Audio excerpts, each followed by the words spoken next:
Welcome back to another edition of Who's Got Next podcast brought to you by Maize and Blue Review on the Rivals Network. I am Jared Halus, a staff writer for Maize and Blue Review, joined by Seth Berry, recruiting analyst and recruiting guru, really, for the site. Seth, what's going on, man? We missed you last time. How's everything going? Yeah, it's been going pretty well. I know it's been a while since we both kind of been able to do one of these. I think we were planning on one a couple weeks ago. I got sick, and it's been weird. I've been sick a couple times recently, and it's I get like once a year at most, and there's like a bunch of crap going around this winter. So I don't know what it is, but I'm glad to finally be here, and there's a lot of Michigan football rumblings in the recruiting world these last couple of weekends for sure. This weekend coming up, last weekend,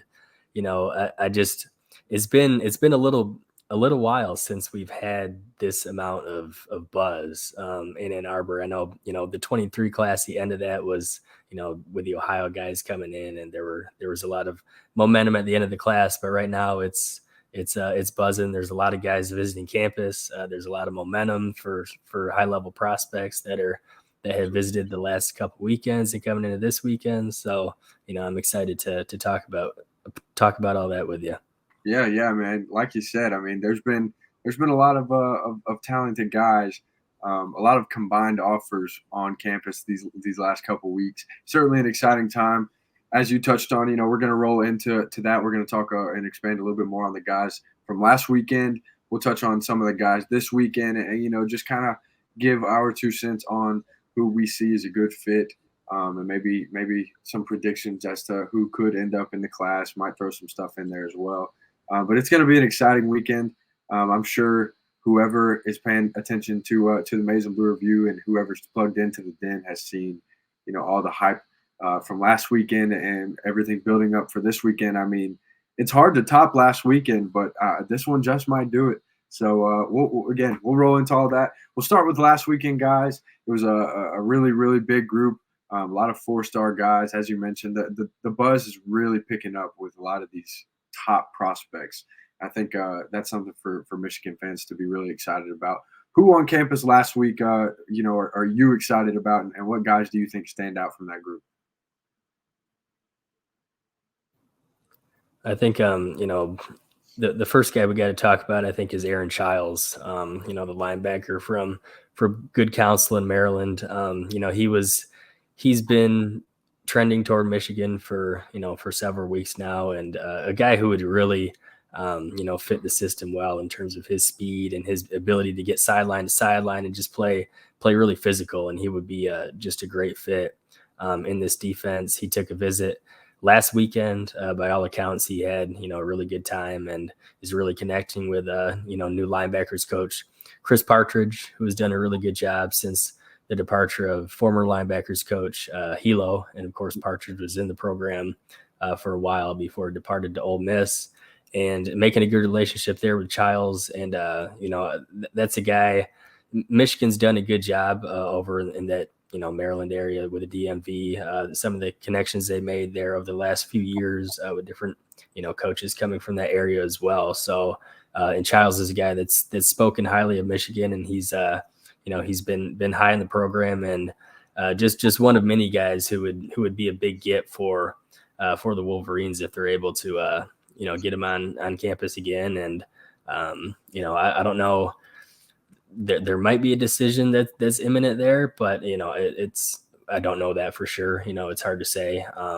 But I if things are looking really good on that front for Michigan right now, for sure. And that's a guy that, like I said, if they were able to snag him, it'd be a huge win for this class, for the linebacking core. It absolutely would. I mean, like you said, he's a guy who kind of feels like you said, been trending towards Michigan, top player in the state of Maryland, second overall inside linebacker in this 2024 class. So like you said, will be a huge boost to that linebacker core, but wasn't the only one on campus as far as those linebackers go. Of course, you had outside linebacker Brian Robinson there as well, another guy who, a lot of people would maybe consider this guy to be a Michigan lean. Great offer list, 4-star guy out of Ohio. You love to get in those battles in Ohio, and Robinson again, would be another huge boost to the linebackers. What are your thoughts on that situation? And do you see Robinson being a good fit in the class? Yeah, I think this, and we were talking about this before the show a little bit with this, this Ohio momentum that kind of started at the end of the 2023 class. With the addition of guys like Cam Calhoun, DJ Waller is a Youngstown guy, another defensive back that committed to the class. And Brian Robinson's a Youngstown guy as well. That's where Steve Clinkscale is from, the defensive backs coach for Michigan, and he's done a really good job building those relationships. It's a little different with Robinson because Robinson's dad and Clinkscale go back since childhood, right? So that's always been a family type of thing there. And I talked to Robinson this past week. Really good family, really nice kid to talk to, but just him talking about the guys, the other Ohio guys, and some of the guys that are committed, and some of the signees right now see Robinson on campus, and they're always pushing them, hey, when you gonna commit? Like, when's this gonna happen? It's like, what are you waiting for? That type of thing, and just kind of joking around with him and getting in his ear a little bit, which is kind of fun to listen to him talk about. But obviously he's a guy that he said that last weekend he was able to break down some film, his film with some of the Michigan coaching staff, with Mike Elston, that really was going over some of the ins and outs of, hey, this is where you'd fit in the scheme, and on this type of play, we're going to drop and defend the pass, and in this type of play, we're going to defend the run, and that type of thing. And he was going over some of the ins and outs of the scheme with him. And Robinson said that was really cool to just kind of sit down, because obviously right now, spring practice and everything, they're busy with the teams and trying to get rosters, settled and positions and things like that. But at the same time, the end of those practices, you're getting in the film room with the recruits as well, and trying to, continue to lure some guys to Ann Arbor. Brian Robinson being one of those guys that, they feel good about, but hasn't committed yet. And they're going to do everything they can to try to get him in this class. But yeah, things are looking good there. And, like you said, DJ Waller tweeted at him this past weekend, kind of saying, kind of the same type of thing, like, hey, just commit already, and so they're in his ear a lot, and he's, like I said, he's a really good, good head on his shoulders type of kid, easy to talk to, and someone who would fit the Michigan culture really well, not only his on the field presence, but just the way he carries himself off the field, I think is really impressive. Yeah, no doubt. Relationships obviously play such a huge role in recruiting. It's I say it all the time. I think they ultimately, for the most part, for most kids, they win overall. Whoever's got the best relationship with the kid and with the parents usually is the one who's going to win in the end of the recruitment. But sometimes you got to go that extra mile, and sitting guys like Robinson down in the film room. At the end of the day, when you're competing with other top programs, there's going to be a lot of good relationships established. So when you're able to then go the extra mile, take them into the film room, like you said, when they're already dealing with stuff with the team, so just proving that you are a priority, and we want to talk to you and show you how good you'd be here.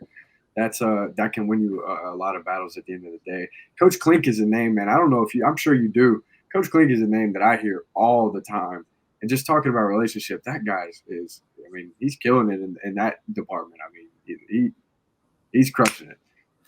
Yeah. Well, even when he was with Kentucky, I hear guys that are being recruited at Michigan now that say, yeah, we had or my family knows him or whatever from when he was at Kentucky or wherever. So he's just been around, for a long time, has a bunch of football ties, and he's just been around the game, and just a really stand up dude, from everything I gather about Steve Clinkscale. So it's no surprise that he's able to build these types of relationships with so many guys, not just guys that he has family ties to or goes back, several years, but Right. Guys that are visiting the first or second time on campus and can make a connection with them very quickly. So it's good to Yeah, see. I feel like I hear his name thrown around all the time, and it's just it's really cool to hear. And again, I'm of the camp that is what matters more than anything else. So, gotta love to hear that.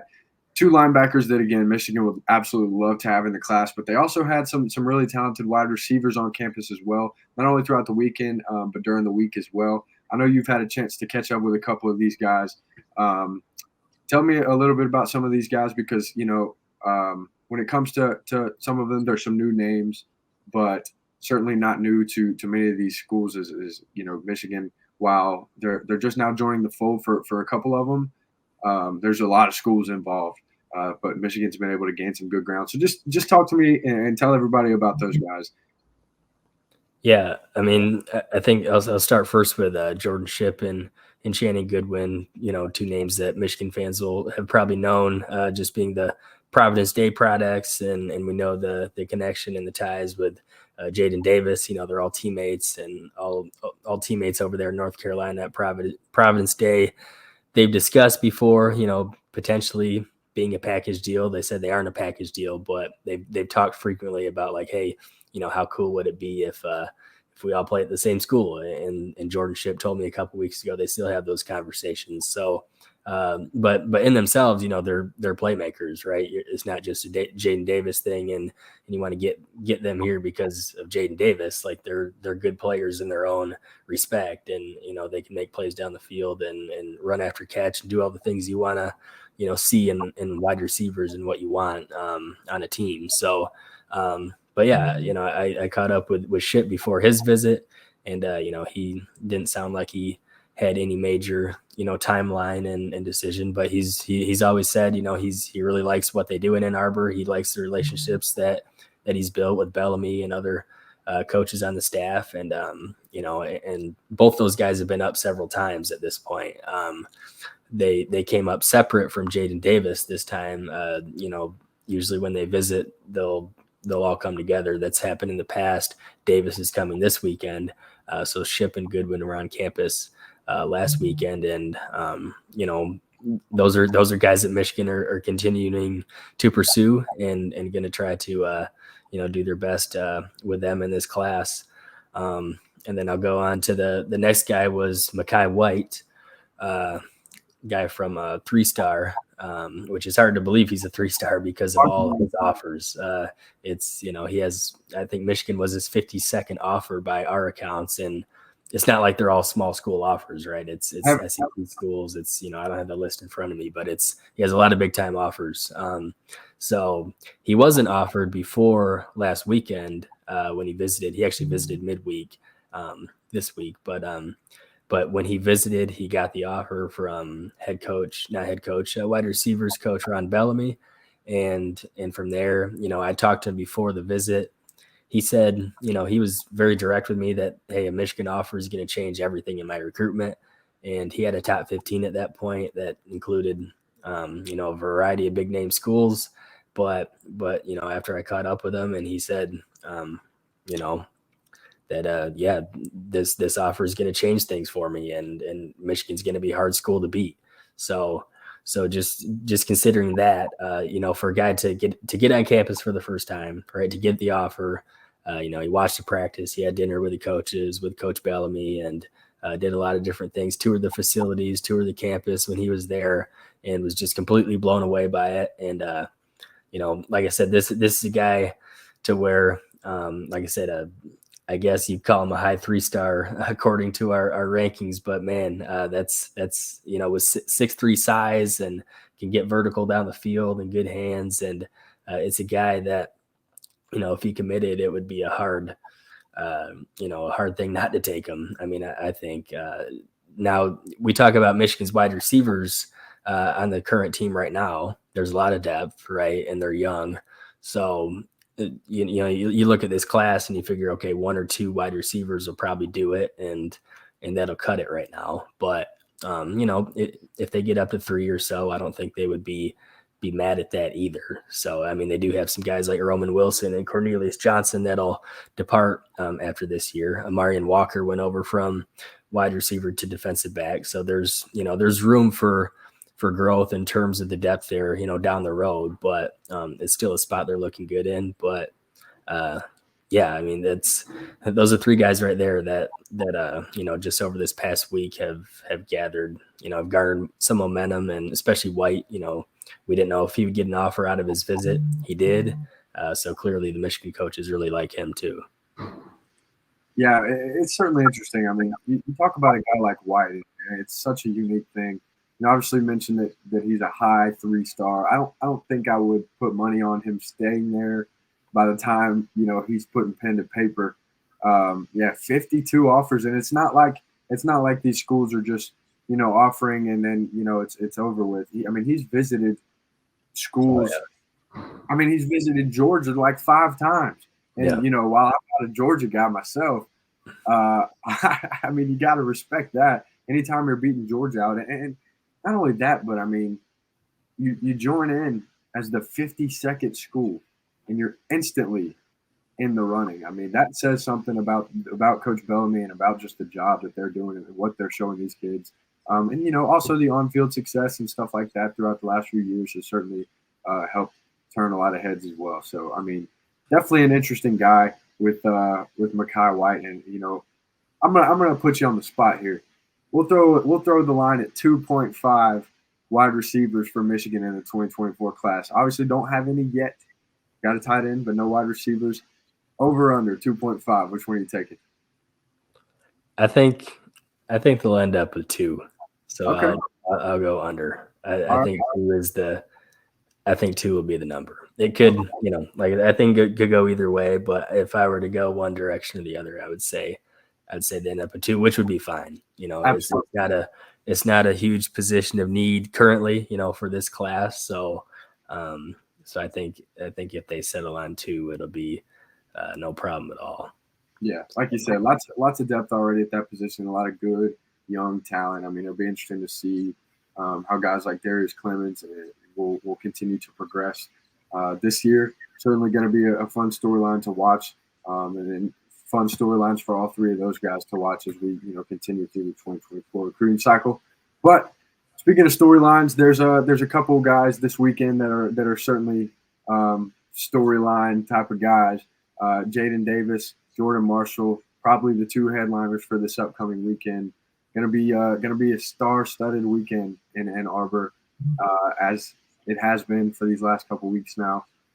How big is it for them to have Jaden Davis and Jordan Marshall on campus? And do you feel like, getting them on is just a sign of, what's to come? Or do you think that this is kind of like a feel it out and we'll wait and see type of thing? I think first of all, we can say there's a lot of guys on here that are visiting either last weekend or this weekend that we just won't have time to talk about just because there's so many.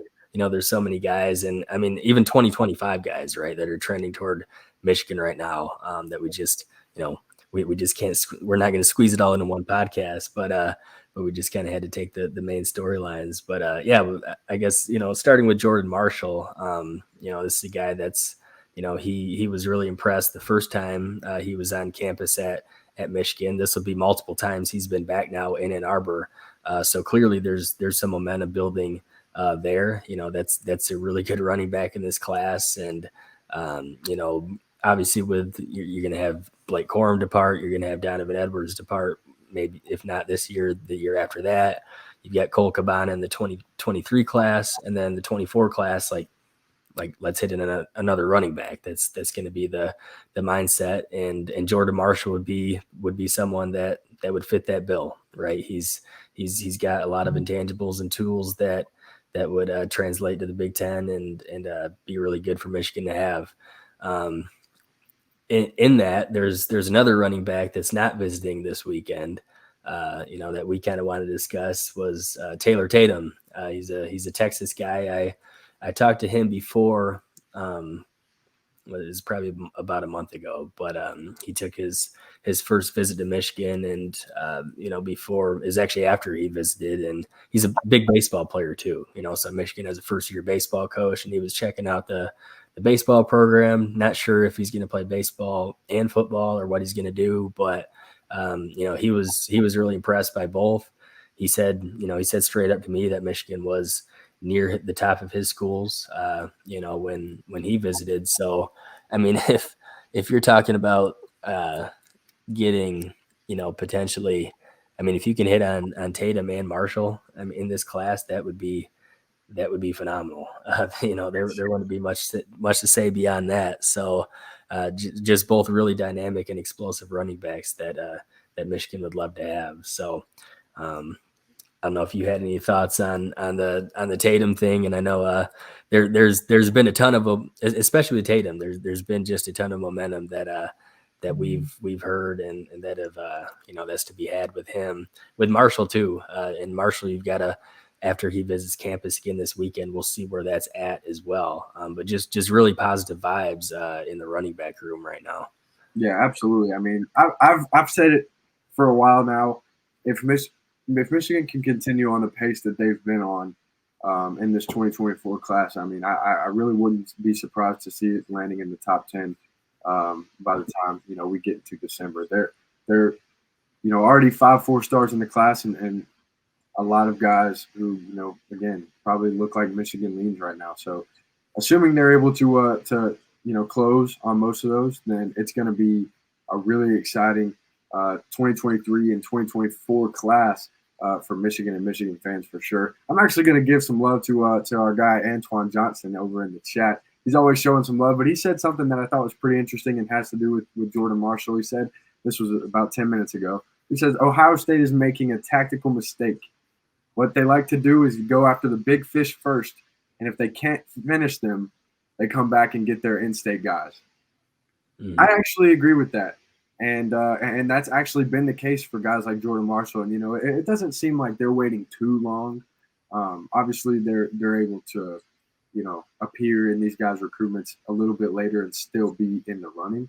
But it's got to mean something for these guys like Marshall. And, we talked about this before even on this podcast. But, I mean, how do you think it feels? And do you think that Michigan is kind of using that as ammo when these guys are on campus? Like, hey, we believed in you first. We wanted you first. That's got to mean something. I mean, do you think that comes into play? Yeah, I mean, I think Luke Hamilton said that straight up, right? Or pretty much insinuated that, and because he's, he visited Ohio State several times, didn't get an offer, and decided, hey, Michigan's a school for me, and I really felt the love from Michigan, and obviously he's a high caliber offensive lineman. Not only did Michigan get him, but he's become instrumental in recruiting himself for this class, and there's a lot of momentum with Ohio guys for Michigan right now. So, maybe Ohio State's looking in the rearview mirror, kind of looking back and saying, maybe that was a mistake on our part. So, yeah, I think there's a lot of truth to that, because there's been guys that have come out and said that that's the case. And, whether they would have gone on and done big things at Ohio State or whatever, that'll never be known, because especially if they end up in Michigan, obviously. But yeah, no, I think that's there's something to that, and like I said, I think Michigan just in general, end of that 23 class, started to get some more momentum in the state of Ohio, and then now you're seeing guys that may not have that Ohio State offer right away, or maybe they have an offer, but it's they're just, Ohio State's hot and cold on them or whatever, and Michigan using that to say, hey, we like this guy, and they're backing off of you, like we're being welcoming here, and just a welcoming environment, and Ann Arbor's the place to be, and there you go. So I think a little bit of that has definitely been happening. Absolutely. I mean, while we're talking about guys who Michigan was in on early, it seems like we can't and probably won't go through a podcast without talking about Jaden Davis. We already mentioned that he was going to be on campus this week. And again, Michigan in early for this guy. A lot of people expecting this recruitment to have been over with by now. And some people even getting frustrated that it's not. Going to be on campus this week. Overall, he's a top 10 overall player in the 2024 class. And you just can't overstate how big it would be to land him. How important is it for Michigan to have him on campus this week? Yeah, I think it's vastly important for Michigan to have him on. Obviously, it's something that I don't feel the sense that there's impatience or anything. I mean, you're recruiting a guy that's this high caliber and has this many offers. Like, you don't ever want to be in a situation where you give the impression to where, hey, if you don't commit, then we're just going to move on entirely. I mean, I think it's big. It's big if Michigan were to close this weekend. That would be ideal because this has been a situation where, like you said, there's a lot of people that expected this to be over by now.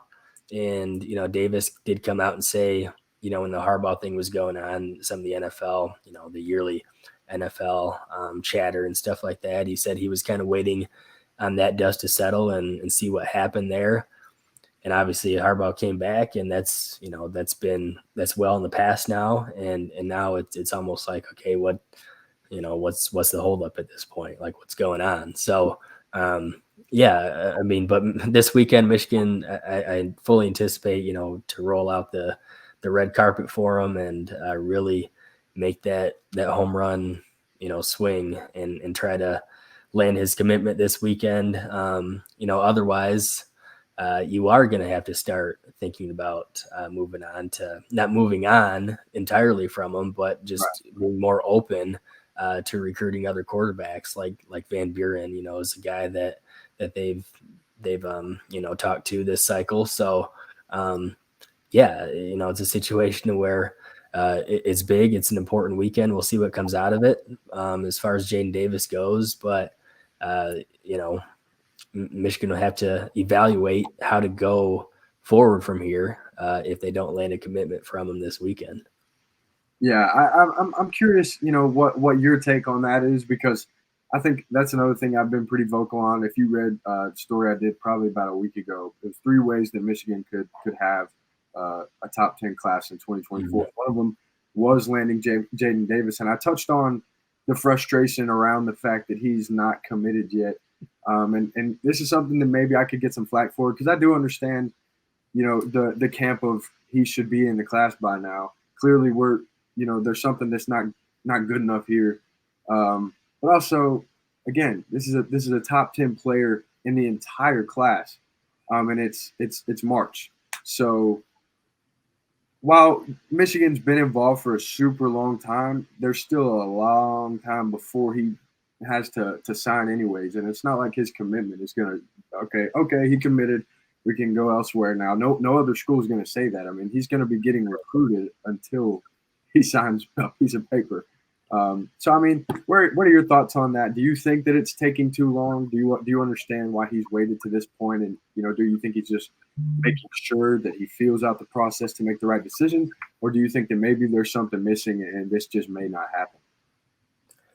I mean, I think anytime you try to get into a, 17, 18-year-old's head, that's always a tough thing to do.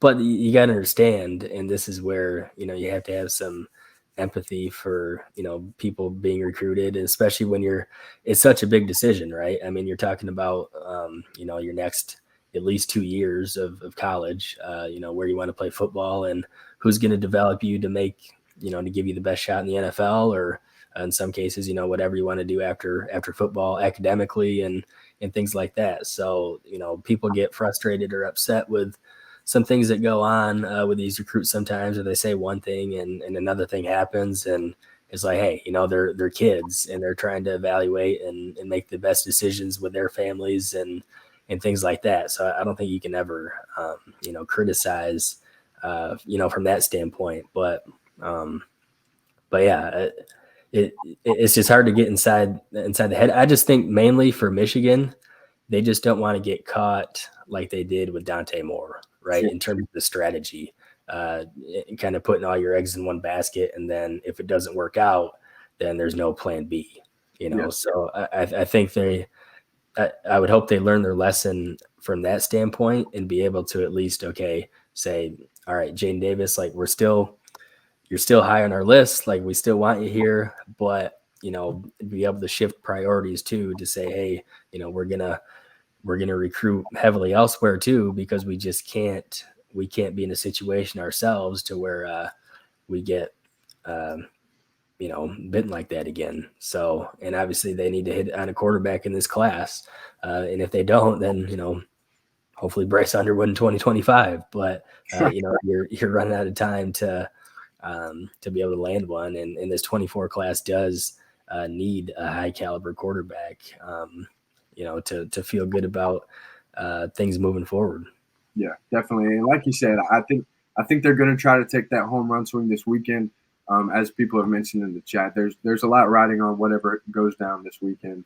And I think, like you said, I mean, one way or another, this is probably going to end where he's in the class relatively soon, or they start looking elsewhere. And you mentioned Van Buren is one of the guys that they would probably turn to. Where do you think they're at with him right now? And this is obviously no slouch we're talking about. 5.9 4-star quarterback out of Baltimore. Plenty of offers from a lot of top schools. So it's not like they're really downgrading necessarily, but it wasn't their first choice. So where do you think they stand with Van Buren, and how do you see that playing out if Davis isn't the guy? Yeah, I mean, I don't really know where they're at with him, right? Because Davis is, as much as they've, been kind of open about, hey, he's a priority. If Davis doesn't work out or whatever, like I just don't think they've fully committed to that yet. I still think they've been on Davis and hoping that plays out. Now, I think they can really get into the mix. And as we hear more, we just haven't heard much on that situation, because it's been so much Jaden Davis and, when's he going to commit and when's this going to happen and things like that. It just, nothing's come to fruition in terms of information about Van Buren. And, like I said, if Michigan really moves on to him and makes him more like a top priority, then I'm sure things will change. But yeah, it's hard to gauge and gather that information, because it's been so much on Davis and so heavy focus on him, that's kind of where it's been. So Yeah, not too much that's known as far as where they stand with him, but obviously he is a guy that I think a lot of people would expect Harbaugh and Michigan to turn to if things go south with Davis. And like you said, they're not going to take the gas off of Davis completely if it continues to be prolonged, but certainly could see them start to make some stronger efforts towards some other guys. So if that is the case, definitely be tuned in to Maize and Blue Review, because we'll be on top of that quarterback situation. As you mentioned, it's a big class for a quarterback this year. So we're going to be sure to be doing everything we can to have the most up-to-date news on whoever they're recruiting, if it doesn't end up being Davis. So I think we pretty much covered most of the topics that we had for today. Is there anything else that you wanted to talk about? No, I just kind of want to make the point of, there was a lot of like frustration, I think, with the 23 class of how most of that year played out. And obviously they did end up getting a few very talented guys at the end of the class. And it could very well still turn out to be a good class, right? Like we talked about the 2018 class that was ranked a little lower, and did very well and contributed a lot to the Michigan program. But now you're seeing, this cycle, like I don't ever remember this type of momentum being or this amount of buzz the whole 2023 class until maybe the end of it, right? To where you had guys at the end and stuff like that. But I just think it goes to show, like, these things happen in cycles. Like, you can have Michigan historically, when they've had a little bit of a down class, they bounce back and been right back in the top 10 or 12, right? And I think we're going to see that here again. At least things are trending that way. And people are worried about NIL and things like that. And obviously Michigan, that's another podcast, right? Yeah, it's a whole nother podcast. Yeah. And Michigan they have to, do well on that front. But I mean, like you talked about earlier, at the end of the day, like, your relationships are still big, right? It's still huge. And NIL is only, it's for the top, sector of recruits who are going to get those like multi-million-dollar deals. But then everyone else you're fighting for, like, there's, even good 4-stars out there that aren't getting that type of guaranteed money per se, so it's not, and NIL stuff, it's, it can create bad chemistry in locker rooms too, right? When guys come in, it's like, hey, we're going to guarantee you all this money. Well, and the seniors on the team, senior offensive linemen saying, well, this guy hasn't done anything. Like, what's the deal there? So at the end of the day, a lot of that stuff is going to balance out. And Michigan being the program they are, like, they're still going to recruit at a high level. People like to hit the panic button. I've I've never been that way. Maybe it's just my personality or whatever, but I just, let things play out. Let's see what happens. But I think now Michigan is showing why, they can still be considered a top school and still recruit at a very high level. Now, obviously, you still got to close, right? You still got to close on some of these guys to, make it come to fruition. But things are looking upward right now. Yeah, like I said, that's a whole nother podcast, and maybe that could be a topic, or the topic for the next one that we do. Because I mean, it is becoming increasingly important for a lot of these guys. And we can go on with Dennis and talk NIL too. He likes absolutely. That stuff. Yeah, no, that's a great idea. If y'all aren't tuning into his show, be sure to do that every single day. On he's crushing it. So. Man, a lot of good stuff that we talked about. Like you said, the buzz is certainly there. The class is shaping up nicely already, and there's a good feeling that it could continue to trend in that direction. So be sure to be tuned in, not only to the podcast, but to Amazing Blue Review and to the Den. Lots of great information there from Josh, Seth, Trevor, everybody. It's a great team effort, and we hope that y'all are enjoying all the content. But if that's all for us, then we'll go ahead and wrap this thing up, and we'll see y'all next time when we're talking about NLI and all that good stuff, NIL, and we'll probably be going for a couple hours at least when we're doing that.